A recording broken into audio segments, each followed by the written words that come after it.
what up? This your boy David Lucas. Thank y'all for checking in to another episode of Fake News. Hey man, I appreciate all of y'all. By the time this video comes out, I'll probably be at 100,000 subscribers. I just want to thank each and every one of y'all. The next milestone is 1 million. Keep sharing my stuff. Keep liking it. Keep commenting. If you hate it, hate it. If you like it, like it. I enjoy both people that hate my content and people that love my content because at the end of the day, you watched it. That's all I care about. You watched it. You hate me so much that you watched the whole video and left a mean comment. But anyway, man, yeah, great week. I was at Magooby's this past weekend. I was at Magooby's. Magooby's is dope. It's right outside of Baltimore in the city of Timonium. Thank you for everyone that came out to that. We had a large crowd on a Wednesday. And a lot of people don't know, as you're becoming a headlining comedian, you don't directly just right away get weekends. You have to do these one-nighters. The club needs to see if you can sell. And then, you know, you put 100-something asses in the seats on a Wednesday. They're like, oh, let's get this guy a weekend. Like, obviously, he can sell. So now I'll be looking at a weekend for Magooby's next year. They'll be booking me soon. And also, I did Richmond. So in between my shows, so I did Magooby's Wednesday night, and then Thursday, Friday, Saturday, I was in, what was it, Williamsburg. Williamsburg, near like the original settling place of America. Wasn't too far from Jamestown, where Pocahontas and John Smith did their duties. And Williamsburg, it's exactly how it sounds. It seems like the perfect place to raise a family. Like, there's nothing that goes on there. I went to the two most popular restaurants in Williamsburg, and they were all right. Like, I had fun. It was whatever. But then the day of my show in Richmond, so I went to Richmond on Sunday, and the day of my show, my buddy Jesse took me out on his boat. We did some fishing. We ended up catching some bonitas. If you look at my Instagram, it's on my Instagram. I caught some bonita. I wish I would have had it videoed, but my producer was busy, so he couldn't come video us fishing. But when I go back to Virginia, I will definitely link up with Jesse, and I will definitely record that so you guys can see Bass Daddy catching fish in the sea, baby. But anyway, had a great show at Richmond. Sandman Comedy Club, great comedy club. A lot of people turned out. We sold the whole downstairs out. There was only maybe 45 seats left upstairs. Great turnout. I appreciate you, Richmond. You guys are very, very interesting. Richmond is a liberal, conservative city. You know, they had the whole fiasco a couple of years ago about tearing down them statues. And of course, me, a professional antagonist, that was the first thing I brought up on stage. I was like, I'm still mad at y'all for tearing them statues down because I feel like black people need to know, like, this is where they come from. You know what I'm saying? Like, black people are out of control right now. I feel like if I was president in the way that they are acting in Chicago, I would hang golden nooses around the city just to remind them, like, hey, we could go back to this. I'm playing, man. Please don't call me Uncle Tom. I'm sick of hearing that. I'm sick of hearing that. You call me what you want, but I mean, come on, man. We need them statues, bro. I was raised in Macon, Georgia.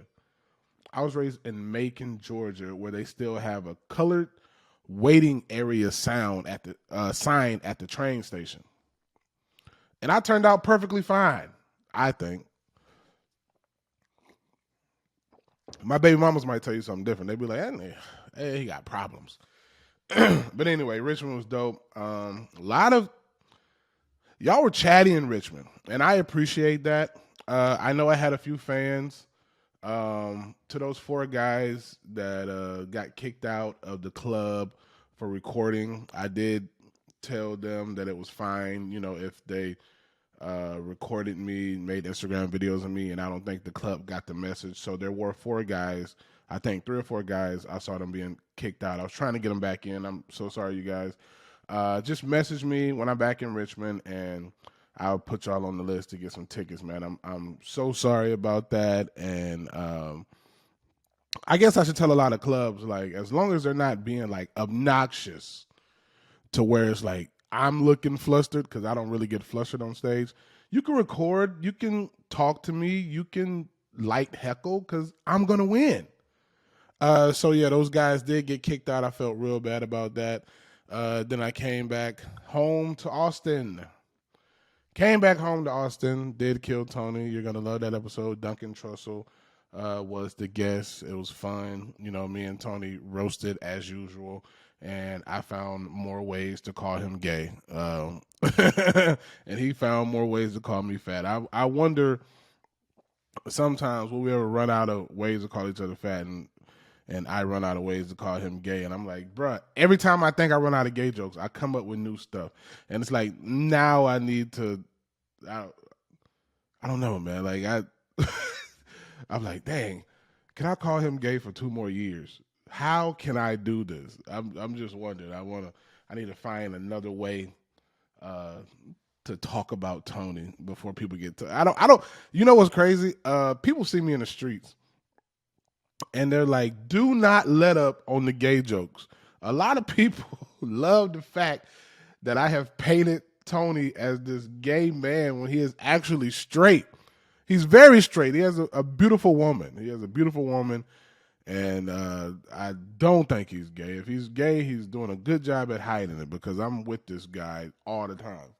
And he's never hit on me. I'm not saying I'm a gay guy's choice, but hey, man, I feel like if you were a gay guy, you want to hit on me, because I got titties, and well, you don't want titties, so maybe, yeah, you wouldn't hit on me. You're right. But yeah, this week, Kill Tony is gonna be fun. You guys are gonna see it. Of course, we on Kill Tony, we did 1 million views on the last 2 episodes, I believe. Man, that it seems like moving to Austin was the right decision for everyone. We are making Austin a mecca of comedy. It's about to be like the new New York, the new LA, man. I mean, because we're right near Houston, and you know, Houston is an international airport. That's the only thing that Austin kind of lacks, is having that international hub. But if Austin had an international hub, without a doubt, people would be here by the millions, just like in LA. That's the thing about LA, and that's why LA is such a good place to do entertainment, because it's like per day you have like hundreds of thousands of visitors and tourists coming in. And it's like we don't have that in Austin yet. We probably have thousands, maybe, 10,000 people that are visiting coming in, because we're not an international hub. Because I mean, if you're flying from Japan and going to New York, you might just be like, oh, I'll do a layover in LA, stay there for a couple of days, and then go to New York. Austin to get there soon. Now, I mean, people tend to drive and go out of their way to visit or do some things that they enjoy. Like last night when I was leaving Kill Tony, I ran into a couple. They were like, hey, man, his wife or girlfriend, whatever she was to him, she drew some artwork of me and gave it to me. And they were like, bro, we drove all the way from Washington to see you. I don't know if it was Washington, D.C. or Washington State, but stuff like that is touching. And it shows you that the length that humans will go to see something live that they value or appreciate. Like they watch it every week on TV, but they actually want to see it live. They want to feel the energy, and stuff like that is so valuable. When somebody, and this was a cute couple, man. They were an older white couple. I'd probably say, well, not older, what is it, middle age? I'd say late 40s, early 50s. And they were just so cute. They were cuddled up outside, smoking cigarettes, and they were like, David Lucas, we drove all the way from Washington to see you. I was like, thank you, man. Thank you, thank you. I'm about to get in the car, and the lady's like, here, I got some artwork for you. And I'm like, oh, you're so sweet. Like, you guys don't understand. Like, I roast a lot, but I have a very soft heart. I really love people, man, and I love the interaction with people, man. And that's why even during COVID, I was able to come out on top, because I continued to go on the road when a lot of people would not go on the road. So a lot of headliners that I was working with, I'd be like, you're not gonna do that tour date? I'll go do it for a fraction of the money. And people would come see me and they'd be like, man, I needed this. Because people were losing their minds, including me. I was losing my mind during COVID. Comedy kept me sane. And the moment I was able to get on stage, I would have did it for $100. That's how bad I wanted to do comedy. And people really appreciated it. They really loved it. And I appreciated them for coming out during a pandemic. I appreciate it. I hope we never have a pandemic. At least we need at least, I'd say we need at least a minimum of 50 years to recover from this pandemic. Like when I'm an old man, we can have another pandemic. I won't care. And I'll be like, oh, I remember COVID, because people are still wearing their masks. There was a lady at my show this weekend with a mask around her neck. And it's the craziest shit. Even in my Uber to the airport from my hotel in Richmond, he was like, you got to wear a mask to get in this Uber. And if I was not running slightly late, I would have canceled that Uber. Like, no, I'm not wearing a mask. What do you mean a mask? It's insane to me. And it was so crazy because I feel like I have a fan base of hardworking middle America citizens. These are the people that they go to work, they work real hard, they have kids, they have spouses, and these are the people who appreciate truth. They appreciate comedy. And I feel like my fan base, they get it. There might be a few outliers that, were terrified of COVID, but for most of the people that watch me because of the platform that I came from and what it falls under. So, it's like the Joe Rogan umbrella, and then you got Kill Tony, and then you got all of us that came branched off of Kill Tony. And it's like it started up at the top with Rogan, and we already know his insight and his perspective on COVID. So it's like as it trickles down, those Rogan fans, they're now Kill Tony fans. Those Kill Tony fans are now David Lucas fans. Some of the Rogan fans and some of the Kill Tony fans are simultaneously David Lucas fans and other people's fans. So it's like I know the type of people that watch my stuff. I know the type of people that appreciate my comedy. They were at my show. They were sitting front row at my show. It's the trucker hats and the sunglasses on the hats. Those are those are the most relatable people to me because of how I grew up in the South. I grew up basically a black redneck. I hunted deer, I fished, and I rode four-wheelers and dirt bikes. And I got dirty. And I drank turpentine, and my grandma made us eat Vicks. Like I grew up extremely country.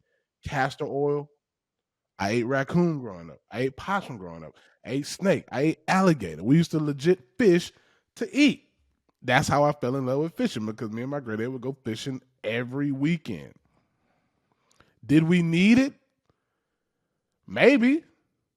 I don't know. I grew up with my grandparents. Like when you're young, you don't know what poor or middle class or lower class looks like. You just know that you're a kid. And if my granddaddy was using me to feed everybody because he had 8 kids, I wouldn't have known because I had fun fishing. But yeah, I was just rambling and ranting. But yeah, the mask, bro, that took me back. It legit took me back when a lady came to my show and she had a mask on. I said, ma'am, there is no way possible you are a fan of mine. Somebody else brought you. And she said, yes, this lady brought me. And I was like, I knew it. I felt it because I just, like, diehard comedy fans do shrooms, DMT, probably have dabbled in coke and other things, and they don't care about COVID. My boy Dave Hurt, man. He's one of the guys who sends me fitness plans and dietary ideas. And when he got COVID, like it was I watched his story of getting COVID on Instagram. He posted on Instagram, and he was kind of like, in a way, happy he got COVID because he just wanted to show people like, hey, this is what happens when you treat your body right. And I was like, damn, hard neck, hard citizens.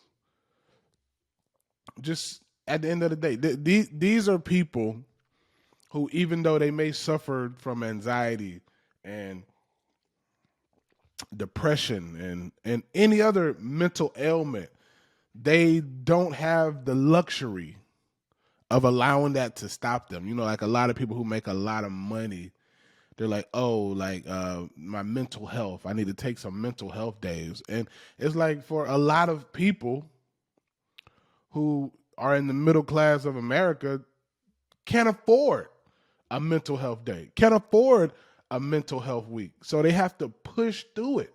The cure for anxiety is hard work. That's what they say. Like when I have anxiety, I have to push through it.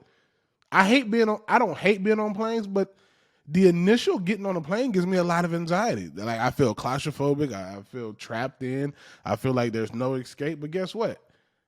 Either I'm gonna get on that plane and go do that show, or my daughters and me can't eat. Or I could just go get a job working wherever. So it's like at the end of the day, I have to push through it. I have to conquer that.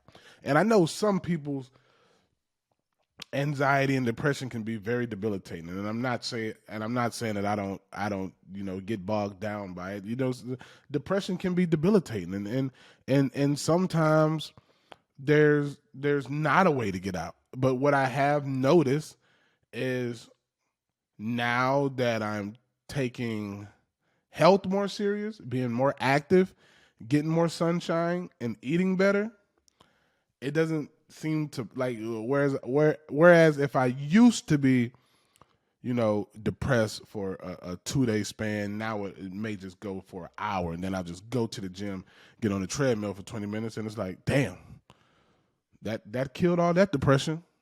And it's like you learn to fight it another way, because I used to, like a lot of people, try to drown it out with alcohol or some type of substance. Like I still vape.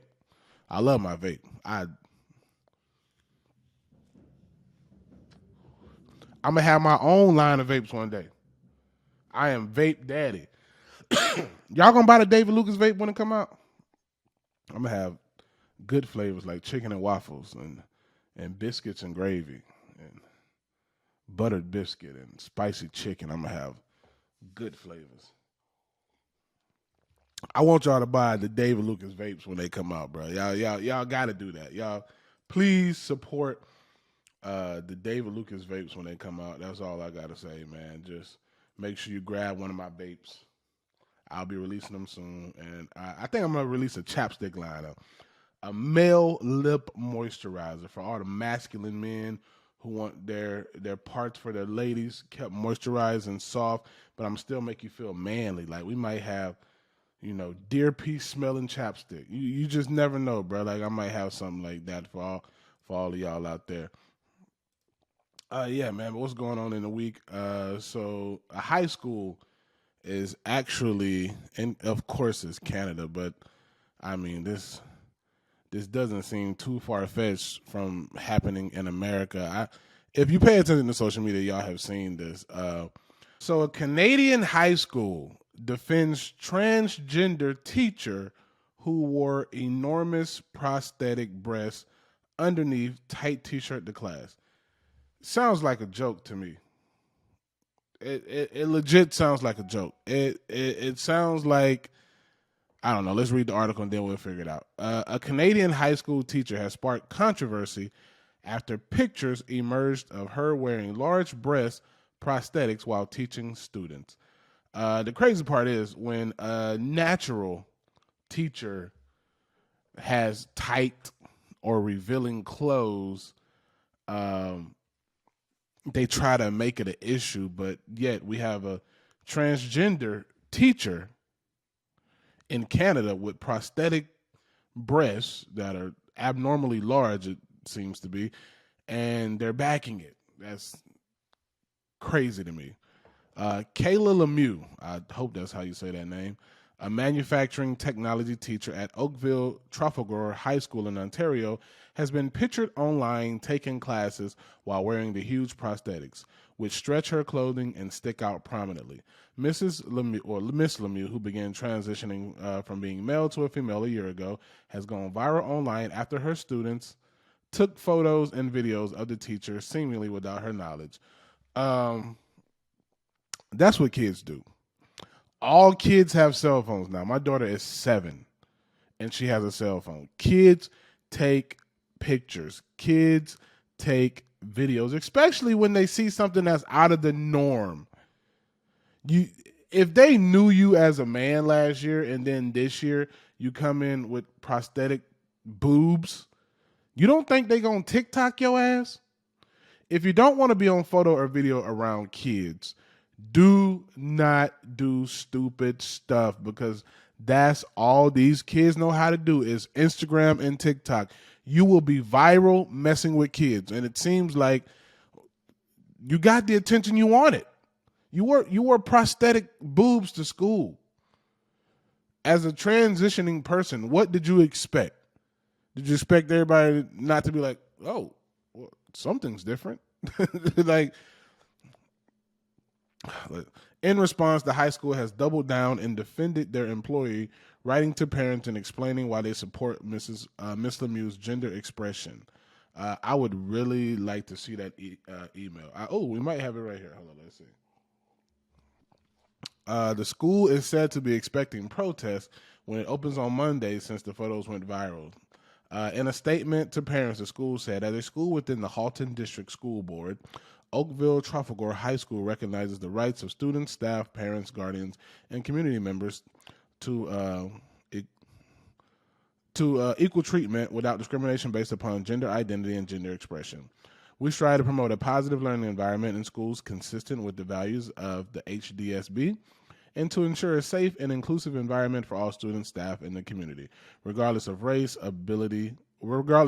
age, ability, sex, gender identity, gender expression, sexual orientation, ethnicity, religion, cultural observance, socioeconomic circumstances, or body type size. Like, all right, here's a picture of these huge. These are huge. Like, these are these are abnormally big. Like, would you get the same response out of the school if a girl transitioned to a man decided to wear a huge fake penis? If they just had a huge strap on that bulged through the pants and poked out, and you could see the head in the shaft, would we have the same type of backing? And these boobs make it look like there's no bra with these fake titties. It's Andy NGO. I don't even know how you say that. Viral images of a trans teacher, this is from Twitter, wearing oversized breasts that sag to the waist have been investigated. That's crazy. You got to investigate the fake titties. They said it's been investigated. They've been investigating the fake titties. The tech teacher is Kayla Lemieux of Oakville Trafalgar High School in Ontario, Canada. The school stands by its teacher. It's so crazy. This teacher works in shop with these big old gigantic fake boobs, working with saws, tools, all type of stuff, and not worried about cutting them. I mean, you won't feel it. So if you cut them or get them trapped in a machine, it won't even matter. So I get it. This is so. They actually have video of a young version of Mrs. Doubtfire. That's exactly what this fool looked like. Fucking 20-year-old, 30-year-old Mrs. Doubtfire. It's sometimes funny to me, and I'm a comedian. I laugh at everything. So a lot of stuff in the world is funny. Especially DeSantis, the governor down in Florida. He is a boss. He's a boss, man. What did he take 2 private jets or 2 private planes and flew like what was it, a certain amount of people, 50 immigrants up to Martha's Vineyard. That I wish I could have been there to see the look on these upper echelon people as these migrants came to their little island. Let's read this article. Martha's Vineyard slammed after migrants removed in under 48 hours. They said it's someone else's problem now. Martha's Vineyard was slammed late this week after videos emerged showing the 50 illegal immigrants being removed from the island after they were flown by their governor, Ron DeSantis. I wonder, I mean, dang, these people they were flown private. And then you went to Martha's. That's not bad. That's not that bad. You get flown private to Martha's Vineyard. Man. The move by DeSantis ignited what turned into this week's top national news story as Democrats falsely accused the governor of potentially having engaged in kidnapping and human trafficking. Wow, really? That's the picture they really want to paint? That's crazy. The illegal immigrants boarded 2 buses and headed off to Joint Base Cape Cod, where they will be greeted by 125 National Guards who were activated to assist. There's a lot of videos on Twitter. When they showed the buses coming in, bringing those people. Donald Trump Jr. responded, it took less than 24 hours for the libs to kick these illegal immigrants out of Martha's Vineyard, but Biden won't lift a finger to deport the thousands of illegals pouring through the southern border daily out of the country.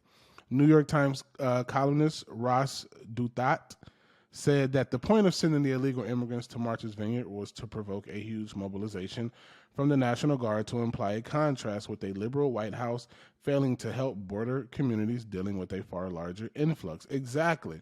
Like, I get it. People want to come into the country, like the best country in the world. Obviously, where people risk life and limb to get here, will float on anything to get that. That just shows you, no matter what they try to say about America, no matter what they try to say about our problems or what we have going on, compared to the rest of the world, it's a great place. Or people, nobody floats on tires to get to any other country. They do it to get to America because it's the greatest place in the world. DeSantis really exposed these hypocrites, popular YouTuber Tim Pool commented. I thought Martha's Vineyard was a sanctuary city. Senator Ted Cruz mocked. I thought they declared themselves a haven for illegal immigrants. Just 50 arrive and the socialist billionaires send them away to a military base no less than just 24 hours. Eric Schmidt, who is Missouri's Republican nominee for U.S. Senate, wrote something in this house we believe something Ukraine flag. In the end, the leftist liberal elite anthem is a word salad of virtue signaling defined by next level hypocrisy, he added. Unfreaking believable, attorney AJ Delgado tweeted. Are all the virtue signaling posts about how we took them in, we stepped up and came together to help, going to be removed now? The wealthy elites on the vineyard couldn't stand to have the undesirables there for more than 2 days, so they shipped them off to a military base. Former Trump official Monica Crowley wrote on Twitter, someone else's problem now, back to the Chardonnay. Fighter John Fitch responded, Martha's Vineyard might be the most racist place in America. They call the National Guard over 50 non-white people. Gross. New York Times women's work writer Megan K. Stack wrote, whatever the surrounding circumstances, calling in the National Guard for 50 people really does look terrible. It's also awful to see people march past the cameras. The whole stunt is dehumanizing and humiliating. And I'm right with them. What is the National Guard for? Why was the National Guard called? Sometimes people write checks they ass can't cash.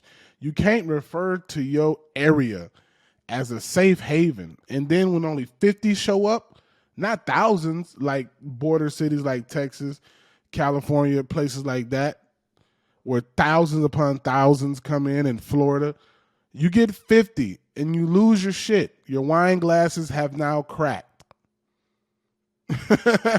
Right? Your wine glasses have now cracked. It's kind of insane. If you ask me, I think it's very insane that these people, they want to help. as long as they don't have to physically help. As long as it doesn't mess with them, they'll help from afar. They help behind a glass wall. That's pretty much it. There's no real help. There's no hands-on help. Saying that I'll help is the help. We help. That's all the help you're going to get from them. A Facebook post, an Instagram post, a Twitter post is all the help that they want. It's just like in LA, man. I got into it with so many people when, a little bit after COVID started, maybe a year in, they were trying to clean up a lot of the parks that homeless people had took over. And, a lot of these leftist liberal people were like, how can you kick them out? They don't have a place to stay. And it's like, people take their kids to these parks. Y'all want the homeless problem fixed so bad? Open your house. Invite them to your front yard. Let them stay in your garage. Let them sleep on your back porch and see if you still feel the same way. But they're not. They're only going to complain, go protest. They don't try to help these people. They don't try to give them clean clothes. They don't try to give them showers. They don't feed them. They don't go mentor them. They don't go talk to them to see why they're homeless. It could be because they choose to be homeless. What better place to be homeless than LA where you have good weather 98% of the time? Maybe they just want to be homeless. Maybe they just want to do drugs and panhandle, and that's the life they want to live. But no, if I pay for a certain type of living, and it's not that I think that I'm any better than anybody, but I don't want to come out of my door and trip over a homeless person. I don't want to take my kids to the park and have to deal with drug using homeless people. Is that wrong? I don't want to smell pee. I used to live downtown LA, man. You come outside and the pee hits you in the face like a Mike Tyson punch. It's strong. And people don't want that. And that's why when I had kids, I moved out of downtown LA. I had to. It was mandatory. The Queen's death has been the major news topic for quite some time since she, died. And everything on the news is about the Queen and the royal family. And they even made an article about her having a spider on her coffin. And or her casket, excuse me, and Don Lemon, who some people are not even worthy of being spoken about, said that the royal family needs to rake over some reparations. Now let's watch this video. And then you have those who are asking for reparations for colonialism, and they're wondering, $100 billion, $24 billion here and there, $500 million there. Some people want to be paid back, and members of the public are wondering, why are we suffering when you are, you have all of this vast wealth? Those are legitimate concerns. Well, I think you're right about reparations in terms of if people want it, though, what they need to do is you always need to go back to the beginning of a supply chain. Where was the beginning of the supply chain? Ooh, she hit Don Lemon hard. She said you have to go back to the beginning of the supply chain, and that is in Africa. I got a news flash for black people. Reparations ain't coming, so you got to go out there and get it. I can't sit around and be a lazy POS and be like, man, as soon as I get my reparations, I'm going to be a better human. No, you're not. If black people got reparations right now, if every black person without a doubt that could prove that their bloodline directly descends from slaves was given $250,000, most would be broke in 6 months because they don't have money managing skills and they just don't know how to make their money make money. It'll go right back into corporate businesses because they buy cars and houses that they can't afford, and then they be broke. And they'd be like, we need another reparation check, man. It ain't fair. All those words that people who are lazy like to use is just sickening sometimes to me because it's like, come on, man. We still blaming white people for our problems. That's kind of lazy. That was in Africa, and across the entire world, when the slavery was taking place, which was the first nation in the world that abolished slavery? The first nation in the world to abolish it. It was started by William Wilberforce. Was the British. In Great Britain, they abolished slavery. 2,000 naval men died on the high seas trying to stop slavery. Why? Because the African kings were rounding up their own people. They had them on cages waiting in the beaches. No one was running into Africa to get them. And I think you're totally right. If reparations need to be paid, we need to go right back to the beginning of that supply chain and say who was rounding up their own people and having them handcuffed in cages. Absolutely. That's where they should start. And maybe, I don't know, the descendants of those families where they died in the high seas trying to stop the slavery, that those families should receive something too, I think, at the same time. Who was rounding up their own people and having them handcuffed and in cages? And a lot of people don't want to hear that. Like she said, 2,000 naval men died on the high seas trying to stop slavery. If reparations need to be paid, we need to go right back to the beginning of that supply chain and say who was rounding up their own people and having them handcuffed in cages. So it says this exchange comes just days after CNN announced Lemon will relinquish his solo primetime show, Don Lemon Tonight, to help helm the network's struggling morning news show. Many media observers called the move a demotion. Lemon said, I was not demoted. I mean, we know CNN is struggling, constantly negative news. It's struggling, man. They talk about nothing but negativity. So what do we expect? Black people, stop looking for reparations. Go out there and get it. I don't think there's a black person alive who can say that a white person stopped them from achieving anything.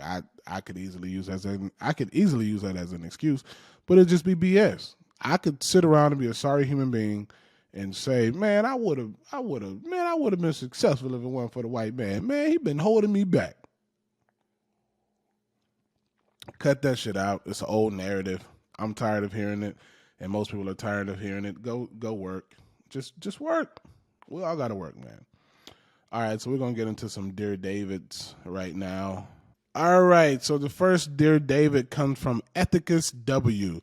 I'm a 35-year-old man, and I have had chronic depression and anxiety for my entire adult life as a result of having a single alcoholic mother raise me and not learning any useful life skills or how to have a healthy relationship as a child.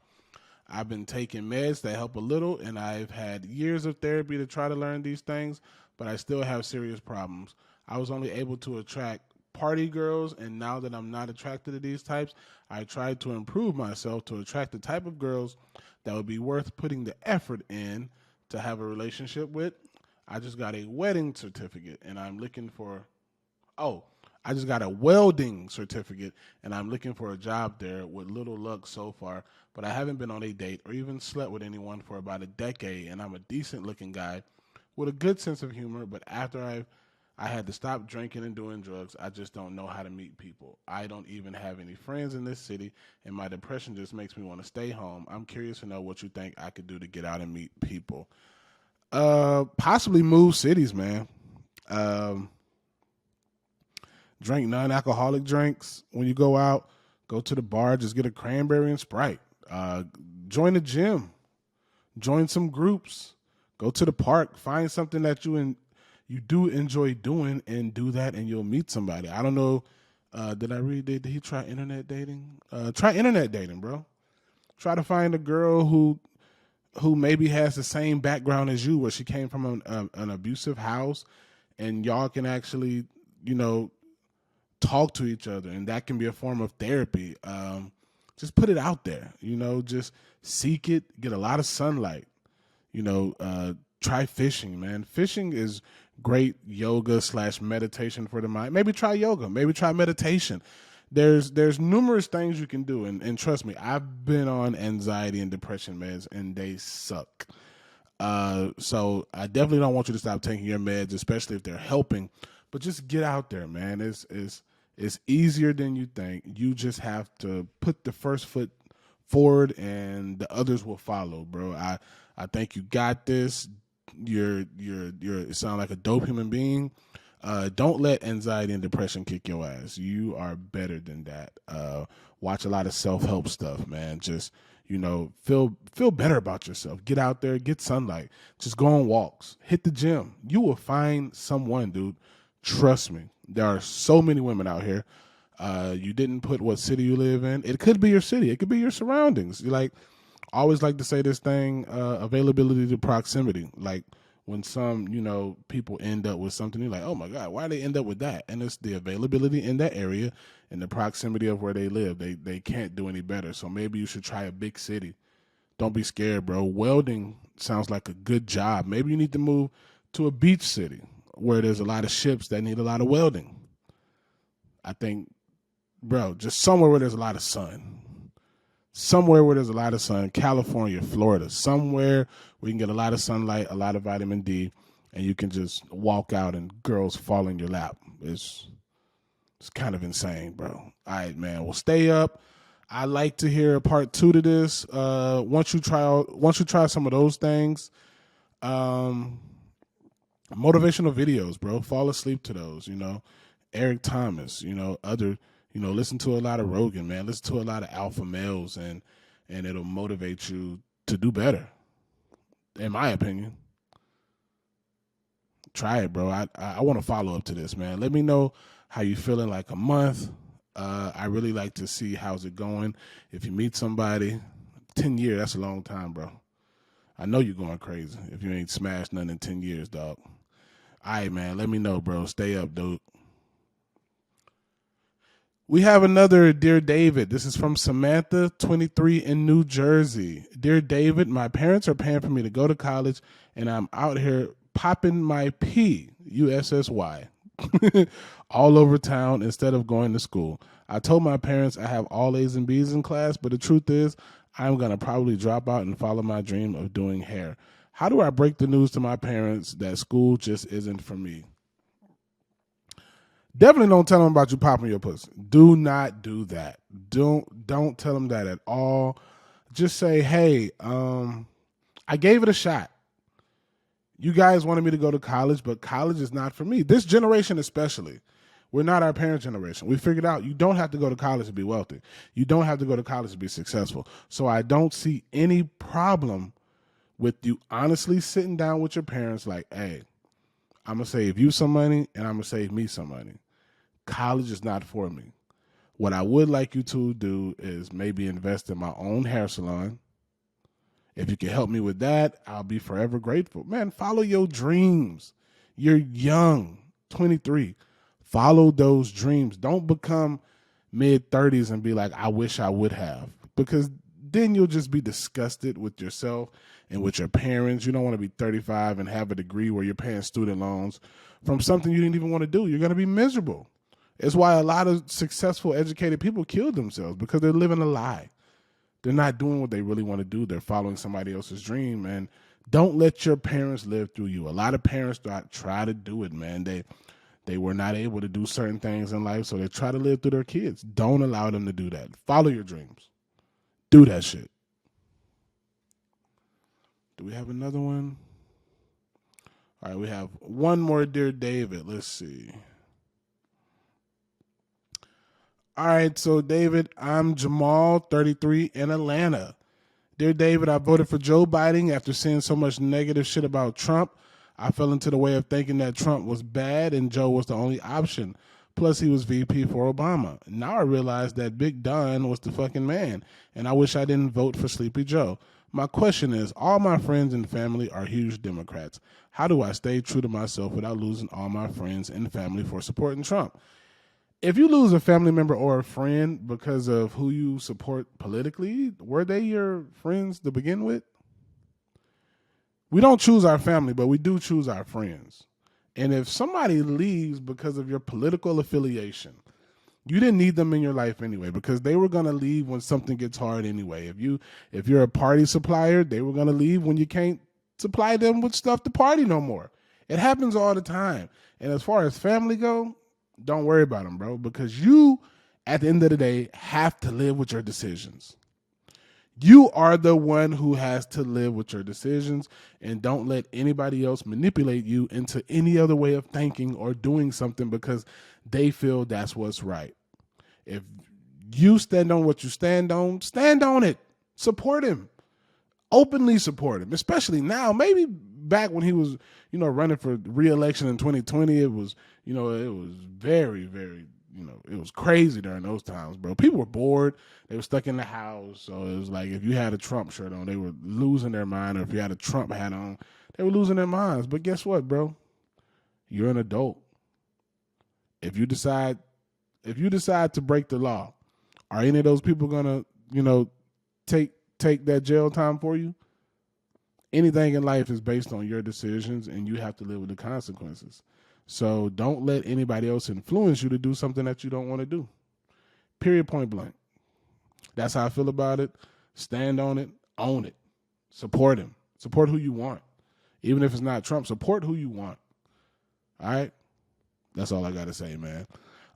Thank y'all for writing in to Dear David. Don't forget, every week I will be reading these live on air at book David Lucas, BOOK David Lucas at gmail.com. Make sure you get your questions and let me know like where you're at. I want, name, age, location. Let me know where you're at. I definitely want to know, and I definitely want to hear your problems, and I'll give my advice to the best of my ability. But thank y'all for tuning in to another episode of Fake News. This your boy David Lucas. I'll see y'all next week, bro.